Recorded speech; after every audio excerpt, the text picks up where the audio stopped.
മാർപ്പാപ്പയെ ഇന്ത്യയിലേക്ക് ക്ഷണിച്ചതായി സ്ഥിരീകരിച്ച പ്രധാനമന്ത്രി നരേന്ദ്രമോദി കഴിഞ്ഞ വർഷം വത്തിക്കാനിൽ നടന്ന കൂടിക്കാഴ്ചയിലാണ് ക്ഷണിച്ചത്.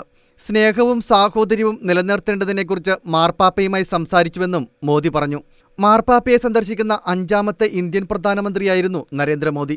വടക്കു കിഴക്കൻ സംസ്ഥാനങ്ങളിൽ പര്യടനം നടത്തുന്ന മോദി മേഘാലയയിലെ ഒരു പൊതുപരിപാടിയിൽ സംസാരിക്കുന്നതിനിടെയായിരുന്നു വത്തിക്കാൻ സന്ദർശനത്തിനിടയിൽ താൻ മാർപ്പാപ്പയെ ഇന്ത്യയിലേക്ക് ക്ഷണിച്ചുവെന്ന് സ്ഥിരീകരിച്ചത്. ലോകസമാധാനത്തെക്കുറിച്ചും മാനവ സാഹോദര്യത്തെക്കുറിച്ചും ചർച്ച ചെയ്തെന്നും അദ്ദേഹം പറഞ്ഞു. രാജ്യത്തെ യുവാക്കളിൽ വിശ്വാസമുണ്ടെന്ന് പറഞ്ഞ മോദി ഖത്തറിലേതുപോലെ ഇന്ത്യയിലും ആഘോഷം നടക്കുന്ന ദിവസം വിദൂരമല്ലെന്നും പറഞ്ഞു. കഴിഞ്ഞ 8 വർഷത്തിനുള്ളിൽ വടക്കു കിഴക്കൻ മേഖലയിലെ വികസനത്തിലുണ്ടായിരുന്ന തടസ്സങ്ങൾ സർക്കാർ നീക്കിയെന്നും മോദി കൂട്ടിച്ചേർത്തു.